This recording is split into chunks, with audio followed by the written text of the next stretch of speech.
The most powerful tool that we have is a student inspired by a sense of social purpose. So I think the future of education is figuring out opportunities for students, given the knowledge that they have developed in the first couple years, to work in a multidisciplinary fashion, in a studio, develop their ideas and make a contribution. Classes like Professor Slakey's really give students the opportunity to apply their passions to something real. The class was the first time when I was able to bring in other knowledge and really put it to use in a real world experience. I'm also partnering with two other professors, one that teaches ethics and one in the English department who teaches communications. On one side you have the business and the hands-on and also the bioethics component.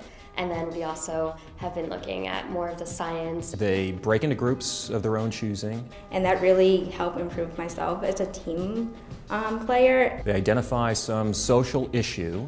For us would be the Argentine agricultural workers. It was menstrual hygiene management in India. And then they develop a response, and then they get off of campus. We talked to Procter & Gamble and Coca-Cola. We talked to the Peace Corps. Those presentations taught us a lot, and the overall experience in general of finding a funder. They can be recognized by a global philanthropy, or they can develop an idea enough that it actually can become a law signed by the President of the United States. One thing that motivated us throughout the semester was, all right, let's do this really well because there's a chance that we could actually be able to do this in real life. Especially after we received funding, I know that I have the power to step into the world and find a problem and see what I can do to fix it. This will be the first time they take a class with no textbook. This is going to be the first time as science students they take a class that has no formal tests. This is the first time they're going to try to work on a problem that hasn't been solved yet. In the end, it's been by far my favorite class that I've taken at Georgetown. Even though it was so much work and so much time and effort, I took so much out of the class. The student said, hardest class I ever took, best class I ever took.